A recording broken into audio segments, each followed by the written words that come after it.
Assalamualaikum. Bugun meniki 23-tamuz 2026 yil biz hozir Turkiston oblasining O'rdabasi audani, sizlar To'rtko'l aulduk okrugini jatasizlarmi? To'rtko'l aulduk okrugining 478 saylov uchastkasi. 478 saylov uchastkasi. Kelib o'tirgan aulimizni Ko'goral және еңбекші елді мекені бұл жер. Bu еңбекшimi? Ko'goral qayda? Ko'goral екінші жартысы. Biz bayaqda bugun audanda turganmiz ғой, Telmanda. So'sin maqta жинақ o'sha yerga keldik sizlarga. Бәрекелді, дұрыс. Men Shaqi degan apayimni o'rlab ketib edi sizlarning jigitlar.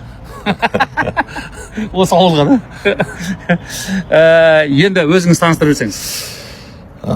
Ұстайын ба жоқ? Жоқ, мен ұстап тұра беремін. 472 сайлау учаскесінің төрағасы Нұрсейітов Әділ Қуандықұлы болам.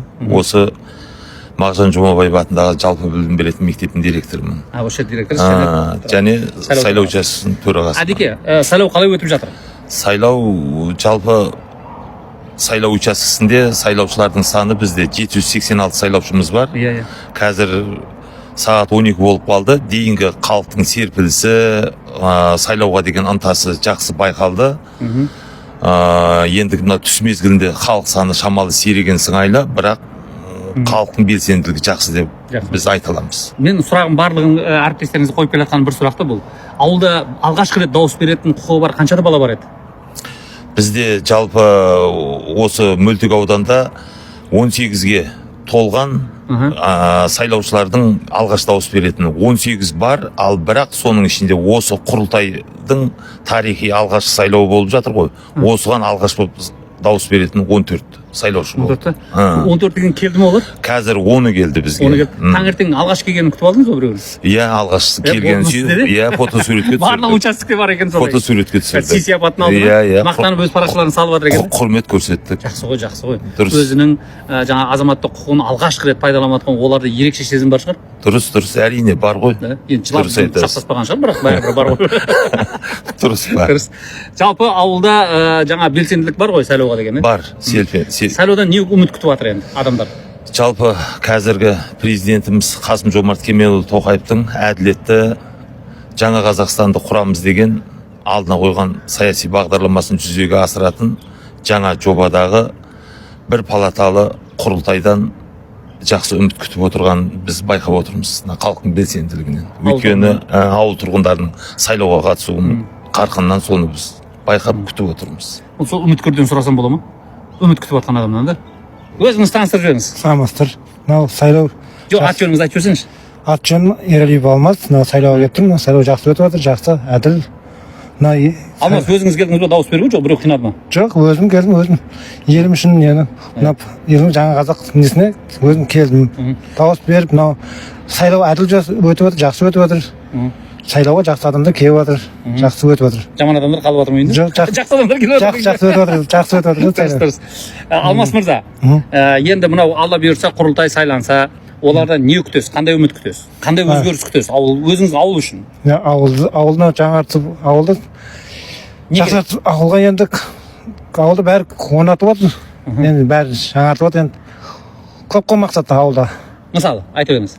Мысалы, не болғанын қалар едіңіз? Тағы да қосымша енді ауыл көркейтіп, енді заводтар нелер ашыла берсін дедік қой, завод, фирма, ет заводы, басқа көп заводтар көп қой енді. Яғни заводтар болса, дақылдарды жұмыссыз жойылады. Жұмысты жойылады. Ауылдың жастарын бәрін емекке баулайды. Солардың бәрі айлық өседі, өмір айлық өседі, ауыл көтеріледі деп жатқан жағдай. Ақшаңыз көбейіп кетсе не істер едіңіз? Ақшам көбейсе, еліме қызмет етемін, көмек беремін. Рахмет Алмас. Рахмет. Қосарыңыз бар ма тағы да? Жоқ, рахмет сізге. Бәріне ырзасыз. Ырзамын бәріне. Жақсы өтіп жатыр. Рахмет сізге. Ал әдеке, мұны дауыс беруге келген тұрғындарыңыздың уәжі осындай екен. Негізі ауылға тағы да қосымша не керек? Ертең бізде құрылтайды мысалы өтеді ғой, өткеннен кейін айтайық. Тұрғындар осындай үмітпен сіздерге дауыс беріп келген екен. Енді осыны іске асыру үшін мынадай әрекет жасаңыздар, үмітін ақтаңыздар деп. Жалпы бұл елді мекенге келіп мен жұмыс жасап жатқаныма ротациялық тәртіппенен ауысып келдім. 3 жылдың жүзі болып жатыр. Бұл елді мекенде мынау жолдың асфальттануы жақсы ретке келген екен. Одан кейін аяқ жолдар жақсы. Жақында келдіңіз біз? 3-ші жыл мен жұмыс жасап жатқаныма. Ал енді одан кейін ауыз су мәселесі көтеріліп келе жатыр еді бұл ауылда. Қазір аудандық мәслихаттың депутатының және облыстық мәслихаттың депутаттарының тікелей араласуымен ауызсуға күрделі жөндеу жүргізіліп ауылдағы мәселе шешіліп жатыр. Енді бұл жерде газ үйінде ауыз су бар да. газ мәселесі былтырғы жылы шешілді бұл елді мекенде. Сондықтан қала менен ауылдың тіршілігі, тыныс тіршілігі бір деңгейге келіп қалды меніңше. Енді дұрыс ой. Ауылдағы өмір сүрудің әлеуметтік жағдайын сапасын көтеру үшін жұмыссыздық мәселесі. Бірақ енді ауылда жүрген адамның барлығы жұмыссыз деп айта алмаймыз. Өйткені гектарлап тиесілі өздерінің жері бар, малы бар, шаруашылығы. Бірақ ары қарай енді өндіріс орындары көбірек болса, нұр үстіне нұр болады ғой деген біз ойдамыз. Өйткені мектеп бітірген жастар көбісі жоғарғы оқу орнын бітіргеннен кейін ауылда тұрақтамай қалаға ұмтылады. Соларды ауылға тұрақтандыру үшін бірінші өндіріс орны керек деп ойлаймын. Жұмыс орындары керек. Жұмыс орындары керек. Екінші. Одан кейін олардың жаңағы тұрғын үй мәселесін шешуге көмек берілсе. Яғни ауыл тұрғындары жаңа әке-шешесінен бөлек тұру үшін оларға үй керек. Ауылда екі жүйелер салу керек па? Тіптен жақсы. Канализация септігі бар. Сонда заманауи өмір болып сүреді. Иә, өйткені мынау күре жолдың бойында тұрмыз. Одан сайын елдің пайдалану керек болсын. Көркін кіргізеді. Мысалы мына күре жолдың екі жағында 5 этажды үйлер тұрса. Дұрыс. Керемет емес па? Иә, дұрыс. Сосын тағы да не керек? Үй керек, жұмыс керек, тағы. Олардың көңіл көтеретін орындар керек емес пе? Мәдени. Жаңағы ойын сауық орталықтары. Орталықтар керек. Ол керек. Бір развлекательный торговый дом керек емес пе орталық? Дұрыс, керек. Оның барлығы. Оның барлығы неден келеді?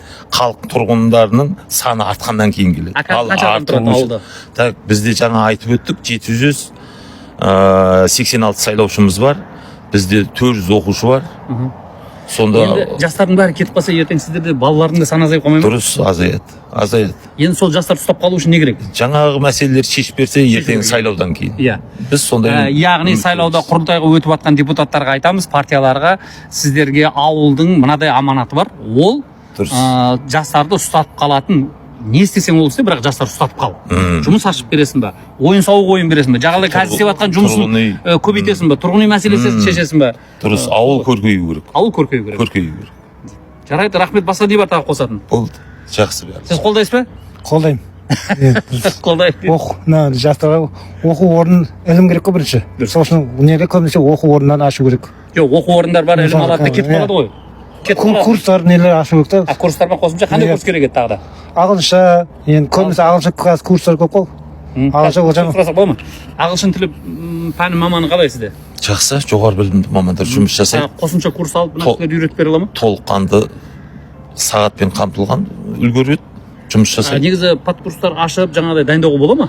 Бұл кісілерді мен түсініп жатырмын. Бізге әдеке, мен қазір мынада айтайын деп жатқан мынадай ғой, не үшін оны керекті бар, бұл кісінің түсініп жатырмын айтқан ағылшын тілі.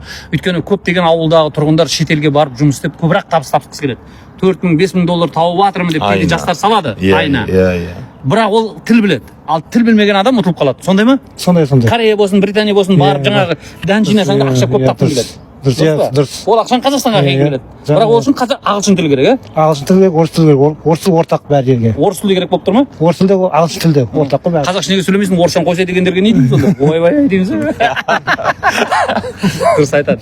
Жұмыс істеу үшін, жаңағы коммуникация кең жариялау үшін орыс тілді өңір көп қой. Өзінің президенттеріміз Орта Азияның бір-бірімен орысша сөйлеседі. Иә. Сондықтан орыс тілі, ағылшын тілінде сіздер мұғалімдердің ресурсын пайдаланып, ауылда солардың деңгейін көтеруге бола ма? Болады ма? Толыққанды. Қарасуға болады. Яғни біз бұны білім басқармасына да жеткізейік. Осындай жағдай бар екен, ауылда сұраныс бар. Соны сіздердің ресурспен көмектесесің. Ана кісілерге қосымша айлық, қосымша табыс берсін. Жақсы емес пе? Мұғалімдеріңіз өмір сапасы өссе, сіздікі де өседі ғой? Әрине. Дұрыс. Рахмет әдеке. Сайлау тыныш өтсін, бәрі жақсы болсын. Амин. Болашақтан үміт бар ма? Бар. Болашақ қандай? Жарқын ба? Болашақ жарқын. Кім үшін? Болашақ үшін ғой барлығы. Бала-шағамыз үшін, бәріміз үшін. Қазақстанның жарқын болашағы үшін жұмыс жасап жатырмыз бәріміз. Үмітін үзгендерге не дейміз? Үміт үзбеңдер дейміз ба? Үмітсіз тек қана шайтан бола ма? Әрине. Ал адам үмітпен болады. Қазақ халқы келер күннен үміт күтеді ғой. Иә. Сол үмітсіз адам ол шайтан. Құрсын, ондайдан бетін яғни болашақты үнемі ойлап отыру керек, Иә. Ойбай, сіз ана кісіні масқара қылдыңыз ғой, бір күніңмен өмір сүр деген бір кісіні. Болашақ не қыласың? Өткенді ойлама, бүгін күніңмен өмір сүр деген. Бұрынғы президентіңіз өкпелеп қалмай ма? Назарбаев, сен шайтан болдың ғой. Рахмет. Сау саламат болыңыздар, саясатқа бармайық.